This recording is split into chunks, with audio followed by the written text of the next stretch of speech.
موجود ہیں۔ قبل اس کے کہ گفتگو کا آغاز کیا جائے، ایک مرتبہ اپنی آقا و مولا صلی اللہ علیہ وسلم کی بارگاہ میں بلند آواز سے انتہائی محبت و خلوص کے ساتھ درود و سلام کی نذرانے پیش کیجیے۔ اللہم صلی علی سیدنا و مولانا محمد طب القلوب و دوائها و عافیت الابدان و شفائها و نور الابصار و ضیائها و روح الارواح و غذائها وعلی آلہ و اصحابہ و بارک وسلم۔ پچھلی نشست میں گفتگو یہاں آ کر رکی تھی کہ قرآن مجید کے بھی حقوق اہل ایمان پر ہیں۔ ظاہر ہے کہ حقوق کا جاننا ضروری ہے، اس لیے کہ بندہ حقوق ادا اسی وقت کرے گا جب اسے حقوق کے بارے میں معلومات ہو۔ والدین کے حقوق کیا ہیں جب جانیں گے تبھی والدین کے حقوق ادا کریں گے۔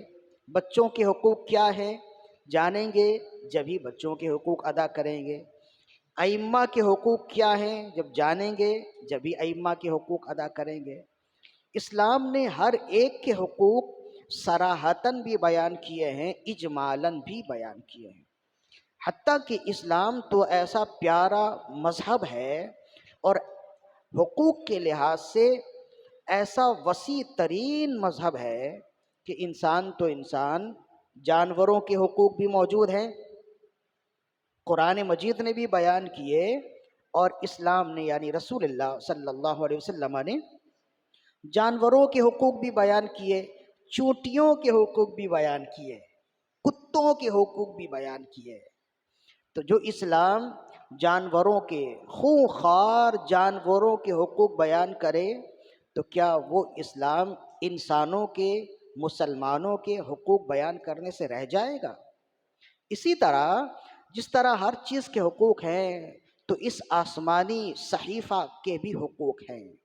یہ آسمانی طریقہ حیات اور صحیفہ حیات جو قرآن مجید ہے، اس کے حقوق بھی ہمارے لیے ہیں، اور قرآن مجید نے انہی لوگوں کو صحیح طور پر مومن کہا جو اس کے حقوق ادا کرتے ہیں۔ الذین آتیناہم الکتاب یتلونہ حق تلاوتہ، جنہیں ہم نے کتاب دی ہے وہ اس کی تلاوت کرتے ہیں جیسے تلاوت کرنے کا حق ہے۔ اولئک یؤمنون بہ، اور جو اسے اس کے حق کے ساتھ تلاوت کرتے ہیں صحیح معنوں میں یہی ایمان لانے والے ہیں، اس پر ایمان والے صحیح طور پر ہے۔ وَمَن يَكْفُرْ بِهِ فَأُولَئِكَ هُمُ الْكَافِرُونَ، اور جو اس کی کفران نعمت کرے فَأُولَئِكَ هُمُ الْخَاسِرُونَ، تو یہی لوگ نقصان اٹھانے والے ہیں۔ کفران نعمت سے کیا مراد ہے؟ اختصاراً ہم پچھلی نشست میں بھی بیان کر چکے تھے۔ کفران نعمت کا معنی یہ ہوتا ہے اللہ نے جو نعمت دی ہے اس نعمت کا حق ادا نہ کرنا کفران نعمت کہلاتا ہے۔ یعنی اللہ نے زبان دی ہے، زبان کیوں دی ہے؟ اللہ کے ذکر کے لیے، اچھی باتوں کے لیے۔ تو اگر کوئی شخص زبان سے اللہ کا ذکر کرتا ہے، اچھی باتیں کرتا ہے، تو آپ کہیں گے یہ زبان کی نعمت کا حق ادا کر رہا ہے۔ اور اگر کوئی زبان گالم گلوچ میں استعمال کرتا ہے، جھوٹ، غیبت، چغلی اور اس طرح کی بری باتوں میں استعمال کرتا ہے، تو آپ کہیں گے یہ زبان کے حوالے سے کفران نعمت کر رہا ہے۔ تو اللہ نے یہ پاک کلام اپنے حبیب صلی اللہ علیہ وسلم کے ذریعے ہمیں عطا فرمایا، تو اس کا کرم ہے، اس کا فضل ہے۔ اب ہمارے لیے لازم ہے کہ اس کے حقوق ادا کریں۔ اب اگر ہم اس کے حقوق ادا نہیں کریں گے تو گویا ہم اس نعمت کی ناشکری کر رہے ہیں، ہم کفران نعمت کر رہے ہیں۔ اور قرآن مجید نے کہا کہ جو اس نعمت کی ناشکری کرے گا، جو کفران نعمت کرے، وہی خسارے میں ہے۔ تو قرآن مجید کے حقوق ہم نے پہلے بھی بیان کیے کہ سب سے پہلا حق علماء امت نے اس کا بیان کیا کہ اس کی کثرت سے تلاوت کی جائے۔ سب سے پہلا حق یہ ہے کہ اس کی کثرت سے تلاوت ہو۔ دوسرا حق یہ ہے کہ اس کے حلال کو حلال جانے، حرام کو حرام جانے۔ تیسرا حق یہ ہے کہ اس کا گہرا اور وسیع علم حاصل کرے اور لوگوں تک پہنچائے. پھر اس کے بعد مزید اور حقوق آتے ہیں. تو سب سے پہلا حق یہ اس کی کثرت سے تلاوت کی جائے. تو جو شخص پہلا حق ہی ادا کرنے میں ناکام ہے، کیا اس سے امید ہو سکتی ہے کہ دیگر حقوق بھی وہ ادا کرے گا؟ تو ہم ایسی غفلت میں ہیں کہ ہم سے تیسرا حق کیا، چوتھا حق کیا، دوسرا حق کیا، پہلا حق بھی ادا نہیں ہوتا. تو اور کاموں کے لیے، دنیا جہان کے جھمیلوں کے لیے ہمارے پاس وقت ہوتا ہے، قرآن پڑھنے کے لیے ہمارے پاس وقت نہیں ہوتا ہے. ہمارے اکابرین امت کا طریقہ کیا تھا؟ امام اعظم ابو حنیفہ رضی اللہ عنہ کا طریقہ کیا تھا؟ ماہ رمضان میں دن میں ایک قرآن ختم کرتے، رات میں ایک قرآن ختم کرتے، اور تراویح کی نماز میں ایک قرآن ختم کرتے. تو پورے رمضان 61 قرآن ختم کرتے. جس جگہ آپ کو قید میں رکھا گیا ظلمن، اس جگہ جب تک آپ رہے، آخری وقت میں آپ نے خود ہی فرمایا اس کونے میں بیٹھ کر میں نے 7,000 مرتبہ قرآن ختم کیا ہے، قید میں. تو یہ تو وہ اکابرین امت ہیں جنہوں نے دین کا سب کچھ نکال کر، احکام نکال کر ہمیں دیا. تو وہ قرآن سے احکام بھی نکال لیتے تھے، لوگوں کا درس بھی دیتے تھے، لوگوں کے مسائل سنتے، ان کا حل بھی کرتے، اور پھر دن میں ایک قرآن بھی ختم کر لیتے. ہم کیسے نالائق ہوئے کہ ہمیں کوئی دین کا کام بھی نہیں ہوتا ہے، اس کے باوجود روز کیا سال میں ایک قرآن ختم نہیں ہوتا ہے. ذرا دیکھیں کہ وہ کہاں تھے اور ہم کہاں ہیں. یہی وجہ ہے کہ وہ امام ہوئے اور ہم ظالم ہوئے، ہم اپنے آپ پر ظلم کرنے والے ہو گئے. جب ہم اپنے آپ پر ظلم کرنے والے ہوئے تو ساری دنیا میں ذلیل و رسوا ہوئے. یہ کتاب الہی جس کو رسول اللہ صلی اللہ علیہ وسلم نے خود فرمایا کہ حبل اللہ، القرآن حبل اللہ، یہ قرآن اللہ کی رسی ہے. اس کا ایک سرا اللہ کے پاس ہے، دوسرا سرا تمہارے پاس ہے. اس کو تھامے رہو، تھامے رکھو. جب تم تھامے رکھو گے گمراہ نہیں ہوگے. اور اسی قرآن میں یہ حدیث ہے حضرت مولا علی سے روایت، آپ نے فرمایا یہ قرآن ہے اور اس میں اگلوں کا بھی ذکر ہے اور آئندہ آنے والے واقعات کا بھی ذکر ہے. جو اس قرآن کو پڑھے گا، عمل کرے گا، وہ ہر مسئلے کا حل اس کتاب اللہ سے نکال لے گا. اکابرین امت نے ارشاد فرمایا کہ 4 ایسے لوگ ہوئے ہیں جنہوں نے زندگی بھر روزانہ رات میں ایک قرآن پڑھنے کا اہتمام رکھا ہے. 4 ہیں. سب سے پہلے صحابی رسول حضرت عثمان غنی رضی اللہ عنہ، اسلام کے تیسرے خلیفہ. زندگی بھر کا معمول رہا کہ روزانہ رات میں ایک قرآن ختم کرتے 2 رکعت نماز میں. جب لوگ چلے جاتے، صحن کعبہ میں آتے، لوگ سوئے ہوتے اور آپ قرآن کی تلاوت کر رہے ہوتے تھے. یہ حدیث میں ہے جس کا مفہوم ہے، اور بہت ساری احادیث ہیں اس میں، اب نظروں میں ہے. ایک دوسرے صحابی ہیں حضرت تمیم داری رضی اللہ عنہ. ان کا بھی بتایا گیا کہ ان کا بھی معمول تھا کہ یہ زندگی بھر رات میں ایک قرآن ختم کرتے تھے. تیسرے صحابی نہیں ہے، تابعی ہیں، حضرت سعید بن جبیر رضی اللہ عنہ، جن کو انتہائی سفاکی کے ساتھ شہید کیا تھا حجاج بن یوسف نے. حضرت سعید بن جبیر رضی اللہ عنہ جلیل القدر تابعی کہ اس زمانے میں ان سے بڑھ کر علم والا اور عمل والا کوئی دوسرا نہیں تھا. حجاج بن یوسف نے آپ کو شہید کیا تھا. 3 اور چوتھے تابعی ہیں امام اعظم ابو حنیفہ رضی اللہ عنہ، کہ علماء نے فرمائی، ابن حجر نے لکھا کہ امام اعظم ابو حنیفہ رضی اللہ عنہ کا معمول رہا 30 سالوں تک کہ آپ روزانہ رات میں ایک قرآن ختم کرتے، اور 45 سالوں تک آپ کا یہ معمول رہا روزانہ عشاء کے وضو سے فجر کی نماز پڑھتے. 55 حج کیے ہیں آپ نے امام اعظم ابو حنیفہ رضی اللہ عنہ. یعنی جب سے بالغ ہوئے، جب سے آپ نے حج کیا ہے۔ یہی وجہ ہے کہ لوگوں نے کہا کہ امام اعظم ابو حنیفہ رضی اللہ عنہ اتنے بڑے امام ہیں، لیکن آج تک انہوں نے قربانی نہیں کی، لیکن قربانی کے لیے مقیم ہونا ضروری ہے نا۔ آپ ہر سال حج پہ ہوتے تھے تو آپ مسافر ہی رہتے تھے۔ تو ہم ایسوں کے ماننے والے ہیں، ذرا دیکھیں ہم جن کا ذکر کرتے ہیں، جن کی اتباع پر ہمیں ناز ہے، تو ان کا کردار کیسا تھا، قرآن کے لحاظ سے کیسا تھا۔ ہم تو سمجھنے کی تو ابھی بات ہی نہیں کر رہے کہ اسے سمجھ کے پڑھیں، اس پر عمل کریں۔ ہم تو صرف یہ کہہ رہے ہیں کہ پڑھنے کا دروازہ تو کھولو، جبکہ رسول اللہ نے فرمایا سب سے افضل ترین عبادت تلاوت قرآن ہے، اور اس کو مزید اور خوبصورت انداز میں بیان کیا۔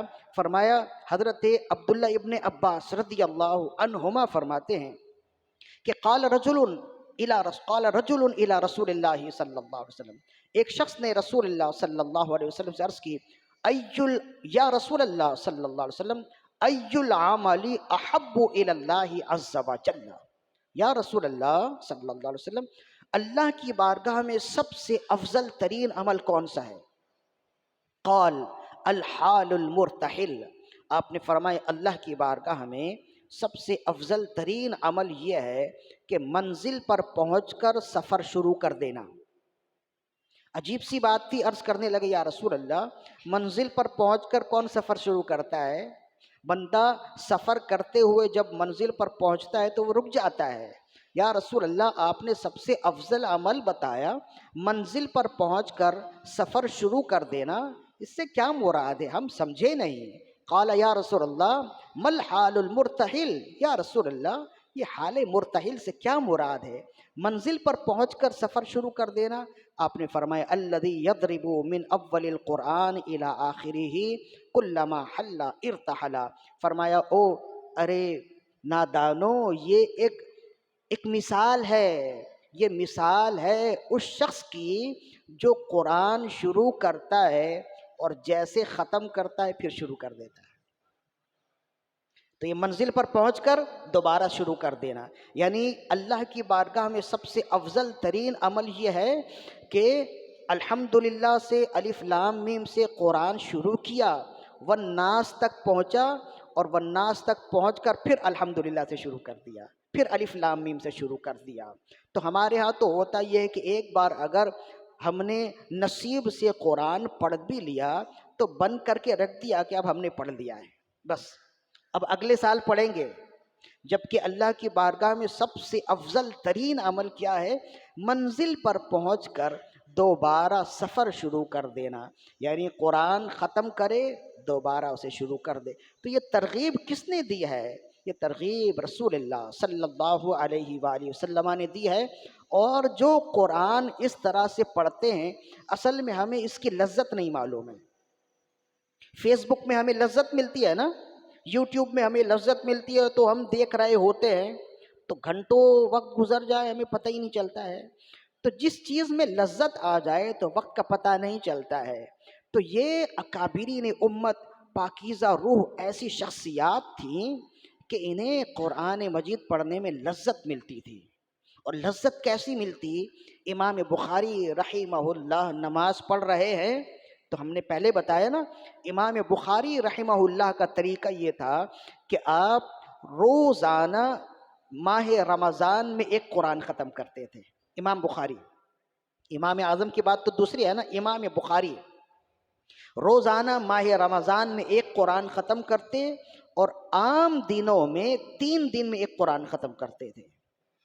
ان کی خدمات ایسی ہے نا، ساری دنیا کی علمی خدمات ایک جگہ رکھیں اور صحیح بخاری کی خدمت ایک جگہ رکھیں تو ان کی خدمت سب سے زیادہ باری ہے۔ اس کے باوجود صحیح بخاری کی تصنیف بھی کی، اور فقط صحیح بخاری آپ کی تصنیف نہیں ہے، الادب المفرد ان کی حدیث کی کتاب ہے، تاریخ کبیر امام بخاری کی کتاب اسماء الرجال میں کئی کتابیں تصنیف کر رہے ہیں، اور ساتھ ساتھ 3 دن میں ایک قرآن بھی ختم کر رہے ہیں، ساتھ ساتھ ماہ رمضان میں ایک قرآن روز ختم کر رہے ہیں۔ کہاں سے اتنا وقت لاتے تھے؟ تو اصل میں وقت لایا نہیں جاتا، وقت نکالا جاتا ہے۔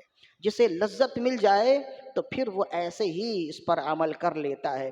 قرآن مجید کی تلاوت کر رہے ہیں امام بخاری نفل نماز میں، 2 رکعت نماز پڑھ لی، اور نماز پڑھنے کے بعد اپنے کسی شاگرد کو جو قریب تھا اسے بلایا اور فرمایا کہ پیچھے سے دامن اٹھا کر دیکھو، شاید کوئی چیز مجھے کاٹ رہی ہے۔ تو دامن اٹھا کر دیکھا تو شہد کی مکھی ہے، اس نے 17 جگہ ڈنک مارے ہیں۔ عرض کی یا سیدی، پہلی دفعہ جب شہد کی مکھی نے ڈنک مارے آپ قرات چھوڑ دیتے، نماز توڑ دیتے؟ اور اس لیے کہ موذی کو مارنا بھی تو ضروری ہے نا، موذی کو ختم کرنا، قتل کرنا بھی تو ضروری ہے، اس لیے کہ اس سے تو نماز میں خشوع و خضوع نہیں ملے گی۔ اگر مچھر کاٹتے رہیں تو مچھر کی طرف تک توجہ چلی جائے گی تو نماز میں خشوع و خضوع تو نہیں رہے گی نا۔ تو جب شہد کی مکھی ڈنک مار رہی ہے تو نماز میں خشوع و خضوع تو نہیں۔ آپ نے فرمایا یہ خیال مجھے، یہ اس بات کی طرف توجہ مجھے قرآن ختم کرنے کے بعد گئی کہ مجھے کوئی چیز کاٹ رہی ہے۔ کتاب اللہ کی تلاوت میں مجھے ایسی لذت مل رہی تھی کہ میں اسی میں گم تھا، اس وقت مجھے خیال ہی نہ آیا کہ کوئی چیز مجھے کاٹ رہی ہے۔ جب نماز مکمل ہو گئی، جب قرات مکمل ہو گئی، تب مجھے احساس ہوا کہ کوئی چیز مجھے کاٹ رہی ہے۔ تو ایسا کیوں ہوتا ہے؟ اس کی وجہ یہ ہے کہ وہ صاحب لذت تھے، وہ قرآن مجید پڑھتے تو اس میں انہیں لذت ملتی تھی۔ بس میرا پیغام یہی ہے، یہ ماہ رمضان ہے، اس مہینے میں خوب قرآن سنیں، تراویح کی نماز میں ائمہ کے پیچھے قرآن سنیں، اور پھر سننے کے بعد یہ نہ ہو کہ آپ کہ میں نے تو قرآن سن لیا، قرآن سننے کے بعد پھر پڑھیں، اس لیے کہ منزل پر پہنچ کر دوبارہ سفر شروع کر دینا یہ افضل ترین عمل ہے۔ اور مطلب یہ ہے کہ قرآن پڑھ کے دوبارہ پڑھنا یہ افضل ترین عمل ہے۔ تو ماہ رمضان میں سحری سے قبل تھوڑی دیر اٹھ جائیں، کچھ اللہ توفیق دے تو 2 رکعت نماز تہجد کی پڑھ لیجئے، پھر قرآن پڑھیے اور خوب دعائیں کریں۔ ان اوقات کو غفلتوں میں نہ ڈالیں۔ ہم جو ہے نا، یہ جو دعاؤں کے اوقات ہیں، خاص طور پر سحری کا وقت دعا کے لیے مقبول ترین وقت ہے، اور افطار کا وقت مقبول ترین وقت ہے۔ تو اس مقبول ترین وقت میں ہم دعا کیسے کریں؟ سحری کے وقت تو ہم ہبڑ دبڑ میں ہوتے ہیں، سوئے ہوتے ہیں، اور افطار کے وقت میں ہم فروٹ کاٹنے میں لگے ہیں، شربت بنانے میں لگے ہیں، تو دعا کے لیے تو وقت نہیں ہے نا۔ تو شیطان ہمیں ان چیزوں میں الجھاتا ہے۔ تو یہ مصروف ترین اور مقبول ترین وقت ہے، ان 2 اوقات میں فقط دعا کریں، عبادت کریں، نماز پڑھیں، قرآن کی تلاوت کریں اور صرف دعا کریں۔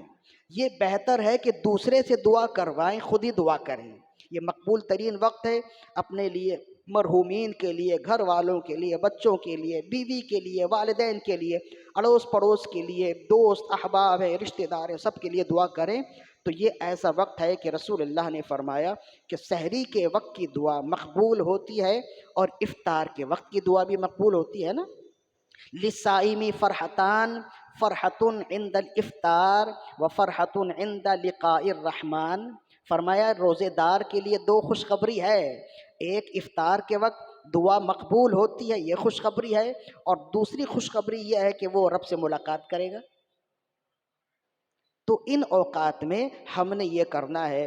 کل ملا کے بات یہ ہے کہ یہ نزول قرآن کا مہینہ ہے، قرآن مجید سے ایسا لو لگائیے، ایسا دل لگائیے کہ یہ چاند چلا بھی جائے تو آپ کی عادت برقرار رہے، تب تو ہم کہیں گے کہ کوئی کام کیا، ورنہ ایسے ہی وقت گزار دیا۔ اللہ تعالیٰ سے دعا ہے کہ ہماری آج کی حاضری اپنی بارگاہ میں قبول و مقبول فرمائے۔ وما علینا الا البلاغ المبین۔